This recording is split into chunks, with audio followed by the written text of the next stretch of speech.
환영합니다. 여러분의 마음 이곳에서 털어놓고 가세요. 요즘 가장 많이 듣는 이야기 중 하나가 이겁니다. 병원에 입원하고 나서야 진짜 중요한 게 뭔지 알겠더라고요. 혹시 여러분도 이런 경험 해보신 적 있으신가요? 분명 그때까지는 건강한 줄 알았습니다.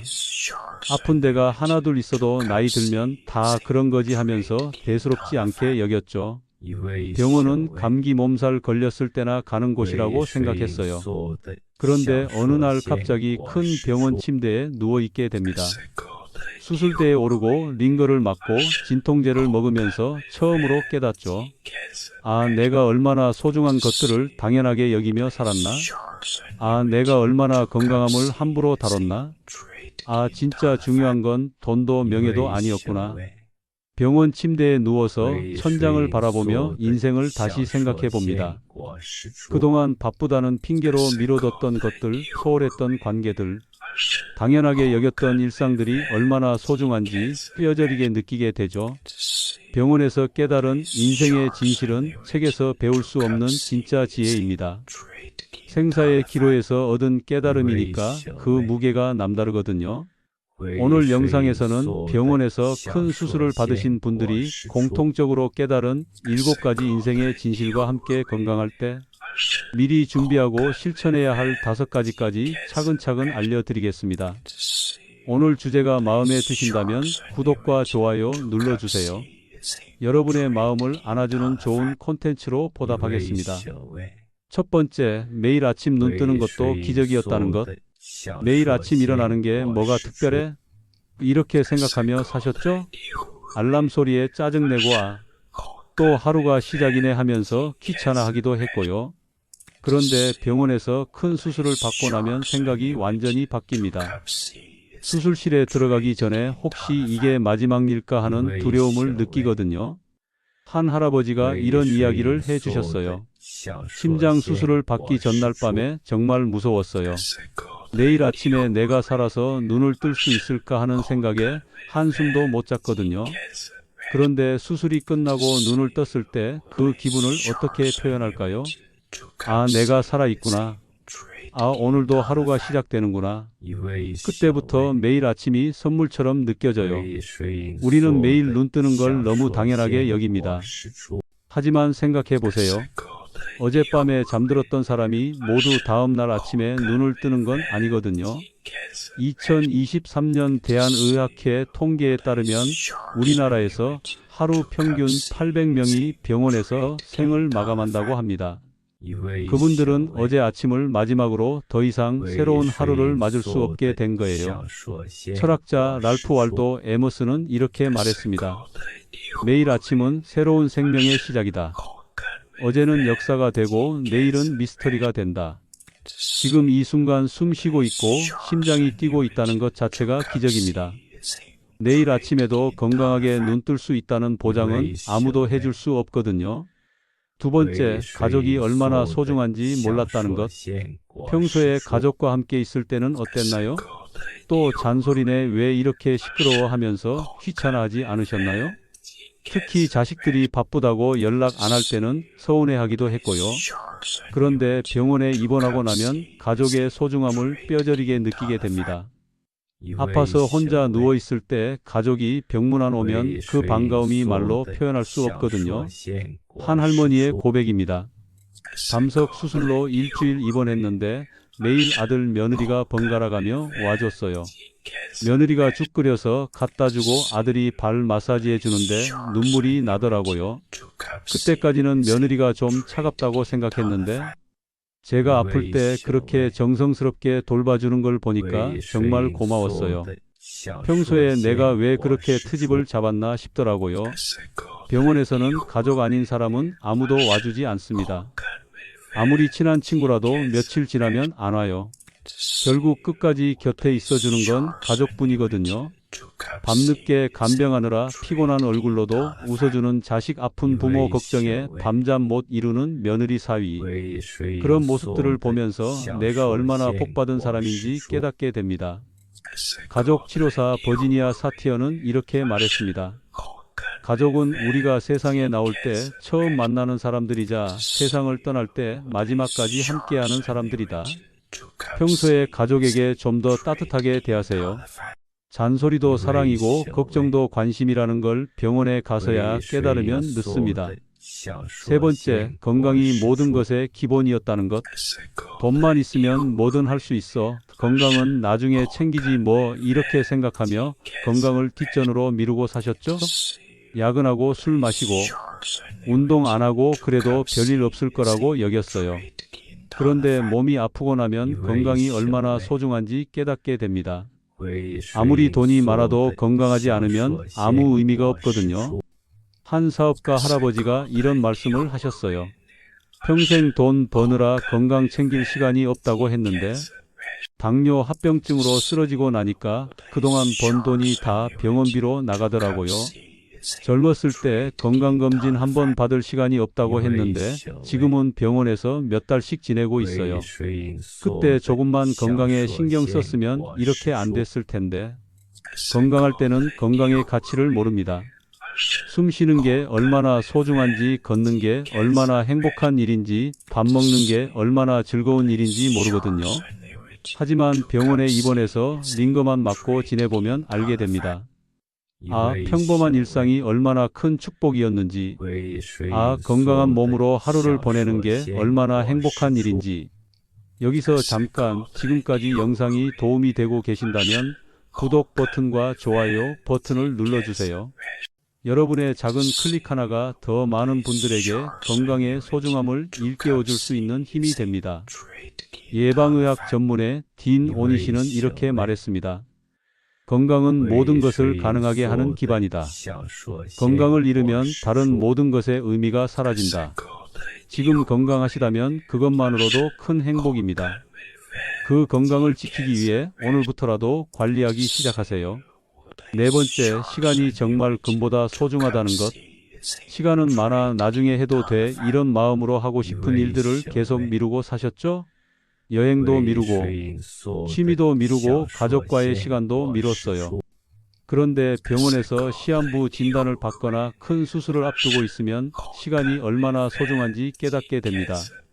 남은 시간이 얼마 없을 수도 있다는 생각이 들면 매 순간이 아까워져요. 한 할머니가 이런 이야기를 해주셨어요.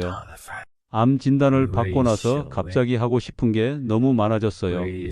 손주들과 더 많은 시간 보내고 싶고 가보고 싶은 곳도 많고 그동안 나중에 하면서 미뤘는데 정작 시간이 부족할 수도 있다는 걸 알고 나니까 하루하루가 너무 소중해졌어요. 지금 할 수 있는 건 지금 해야겠다는 생각이 들어요. 우리는 시간이 무한정 있을 거라고 착각합니다. 내일도 있고 다음 달도 있고 내년도 있을 거라고 생각하죠. 하지만 아무도 자신에게 남은 시간이 얼마인지 모릅니다. 병원에서 시간의 유한함을 깨닫고 나면 하루하루가 달라집니다. 사소한 일에 화내기보다는 소중한 사람들과의 시간을 더 중요하게 여기게 되거든요. 철학자 세네카는 이렇게 말했습니다. 시간은 우리가 가진 가장 소중한 자산이다. 돈은 잃어도 벌 수 있지만 시간은 한 번 지나가면 다시 돌아오지 않는다. 미루지 마세요. 하고 싶은 일이 있으면 지금 하시고 만나고 싶은 사람이 있으면 지금 만나세요. 다섯 번째, 작은 것에 감사할 줄 몰랐다는 것. 평소에는 뭘 그렇게 감사할 게 많나요? 밥 먹는 것, 잠자는 것, 걷는 것 모두 당연한 일이라고 생각했어요. 오히려 불만이 더 많았죠. 왜 이렇게 피곤해? 왜 일이 많아? 하면서요. 그런데 병원에서 몸이 불편해지고 나면 평범한 일상이 얼마나 소중한지 깨닫게 됩니다. 링거 맞느라 팔이 아픈데 물 한 모금 시원하게 마시는 것도 감사해져요. 한 할아버지의 감동적인 이야기입니다. 뇌출혈로 한쪽 팔다리를 못 쓰게 됐는데 재활치료 받으면서 처음으로 숟가락을 들었을 때 그 기쁨을 잊을 수가 없어요. 그전에는 밥 먹는 게 뭐가 대단한 일인가 했는데 내 손으로 밥을 떠서 입에 넣을 수 있다는 게 이렇게 감사한 일인 줄 몰랐어요. 이제는 매 끼니가 축복 같아요. 건강할 때는 모든 게 당연합니다. 눈으로 보고, 귀로 듣고, 코로 냄새 맡고, 입으로 맛보고, 손발을 자유롭게 움직이는 것. 하지만 그런 당연한 것들이 사실은 기적이에요. 병원에서 다른 환자들을 보면서 더욱 감사하게 됩니다. 어떤 분은 말씀을 못 하시고 어떤 분은 걸으실 수 없고 그런 걸 보면서 내가 얼마나 많은 것을 가지고 있는지 깨닫게 되죠. 긍정심리학자 로버트 에먼스는 이렇게 말했습니다. 감사는 인생을 바꾸는 가장 강력한 힘이다. 감사할 줄 아는 사람은 작은 것에서도 큰 행복을 찾는다. 오늘 밤 잠들기 전에 감사한 것 3가지를 생각해 보세요. 숨 쉴 수 있는 것, 걸을 수 있는 것, 사랑하는 사람들이 있는 것. 그런 당연한 것들이 사실은 기적입니다. 6번째, 돈보다 사랑이 진짜 재산이라는 것. 돈만 있으면 뭐든 해결돼. 돈이 최고야. 이런 생각으로 평생 돈 모으기에만 집중하고 사셨죠? 가족보다 일이 우선이었고 건강보다 돈벌이가 중요했어요. 그런데 병원에 입원하고 나면 돈의 무력함을 느끼게 됩니다. 아무리 돈이 많아도 아픈 걸 대신 낫게 해줄 수는 없거든요. 죽음 앞에서는 재벌도 서민도 똑같아요. 한 사업가의 깨달음입니다.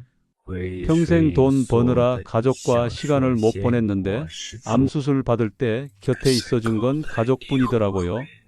그동안 만났던 사업 파트너들은 아무도 안 왔어요. 병실에서 아내가 밤새 간병해주고 자식들이 교대로 와서 돌봐주는 걸 보니까 진짜 재산이 뭔지 깨달았어요. 사랑받는 것보다 큰 재산은 없더라고요. 돈은 병원비는 낼 수 있지만 아픔은 덜어줄 수 없습니다. 좋은 병실은 만들어줄 수 있지만 외로움은 채워줄 수 없어요. 결국 힘들 때 진짜 위로가 되는 건 사랑하는 사람들의 마음이거든요. 병원에서 혼자 있는 시간이 많아지면 생각하게 됩니다. 내가 정말 사랑받고 있나? 내가 누군가에게 진짜 소중한 사람인가? 그때야 관계의 소중함을 깨닫게 되죠. 여기까지 보시면서 혹시 떠오르는 기억이나 깨달음이 있으시다면 댓글로 나눠주세요. 병원에서의 경험이나 건강에 대한 다짐이 있다면 더욱 좋겠습니다. 여러분의 이야기가 다른 분들에게도 큰 울림을 줄 거예요. 심리학자 에리 프롬은 이렇게 말했습니다.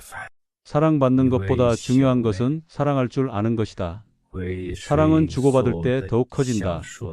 돈도 중요하지만 사랑이 더 중요합니다. 사랑하는 사람들과의 관계를 소중히 여기고 그 관계에 시간과 마음을 투자하세요.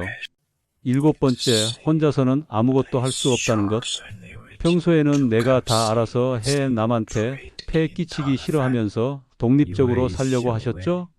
도움받는 걸 부끄러워하고 혼자 힘으로 모든 걸 해결하려고 했어요. 그런데 병원에서 몸이 불편해지면 혼자서는 정말 아무것도 할 수 없다는 걸 깨닫게 됩니다. 밥 먹는 것부터 화장실 가는 것까지 모든 게 도움이 필요해져요. 한 할머니의 겸손한 고백입니다. 평생 남한테 의존하는 걸 싫어했는데 수술 후에 며칠 동안 간병인 아주머니 도움 없이는 아무것도 못했어요. 물 한 잔 마시는 것도 혼자 못하더라고요. 그때 정말 부끄러웠어요. 내가 그동안 얼마나 교만했나 싶고 사람은 혼자 살 수 없는 존재구나 하는 걸 뼈저리게 느꼈어요. 우리는 모두 서로 의존하며 살아가는 존재입니다. 건강할 때는 그걸 잊고 지내지만 아프면 깨닫게 되죠. 간호사의 도움, 의사의 치료, 가족의 간병 모든 게 고마워져요. 병원에서 만나는 모든 사람들이 소중하게 느껴집니다. 청소하시는 분도 밥 갖다 주시는 분도 모두 나를 도와주는 고마운 분들이거든요. 사회학자 에밀 디르켐은 이렇게 말했습니다. 인간은 사회적 동물이다. 혼자서는 존재할 수 없고 다른 사람들과의 연대 속에서만 의미를 찾을 수 있다. 겸손해지세요.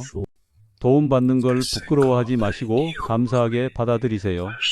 그리고 내가 건강할 때는 다른 분들을 도와드리세요. 그렇다면 지금 건강한 분들은 어떻게 해야 후회 없는 삶을 살 수 있을까요? 첫 번째, 매일 아침 감사하는 마음으로 일어나세요. 눈을 뜨면 오늘도 건강하게 하루를 시작할 수 있어서 감사합니다 라고 말해보세요. 당연한 것이 아니라 선물이라고 생각하시면 하루가 달라집니다. 두 번째, 가족에게 더 많은 관심과 사랑을 잔소리도 사랑이고 걱정도 관심이라는 걸 기억하세요. 사랑해, 고마워, 미안해 이런 말들을 자주 해주시고 가족과의 시간을 소중히 여기세요. 세 번째, 건강검진을 정기적으로 받으세요. 아직 괜찮아라고 미루지 마세요. 조기 발견이 생명을 구합니다. 1년에 한 번은 꼭 종합검진을 받으시고 몸에 이상이 있으면 즉시 병원에 가세요. 네 번째, 하고 싶은 일을 미루지 마세요. 나중에 시간 될 때는 영영 오지 않을 수도 있습니다. 여행 가고 싶으면 지금 가시고 배우고 싶은 거 있으면 지금 시작하세요. 다섯 번째, 작은 것에도 감사하는 습관을 기르세요. 밥 먹을 수 있는 것, 잠잘 수 있는 것, 걸을 수 있는 것, 당연한 것들에 감사하는 마음을 가지세요. 감사 일기를 써보시는 것도 좋은 방법입니다. 어쩌면 우리 모두 건강을 너무 당연하게 여기며 살아왔을지도 모릅니다. 가족의 사랑도 일상의 소중함도 모두 당연한 거라고 생각하면서요. 하지만 이제는 달라져야 합니다. 건강할 때 건강이 소중함을 알고 가족이 곁에 있을 때 그 고마움을 느끼고 매일 반복되는 일상 속에서 작은 기적들을 발견해야 해요. 병원에 가서야 깨닫는 게 아니라 지금부터라도 그 소중함을 알고 감사하며 살아가세요. 그런 마음으로 하루하루를 보내면 어떤 어려움이 와도 이겨낼 수 있는 힘이 생깁니다. 건강은 잃고 나서야 그 가치를 아는 것이 아니라 가지고 있을 때 그 소중함을 깨달아야 하는 겁니다. 그동안 참 많이 애쓰셨습니다. 이제는 조금 더 감사한 마음으로 오늘 하루를 살아보세요. 오늘 영상을 보며 여러분은 어떤 생각이 드셨나요? 건강에 대한 깨달음이나 다짐을 댓글로 나눠주세요. 여러분의 이야기가 누군가에게 큰 위로와 용기가 될 것입니다. 오늘도 끝까지 시청해주신 여러분께 깊은 감사를 드립니다. 오늘 영상이 도움이 되셨다면 소중한 분들께 공유해주시고 구독과 좋아요로 저를 응원해주세요. 여러분과의 소중한 연결이 저에게 큰 힘이 됩니다. 오늘도 건강하고 행복한 하루 되세요.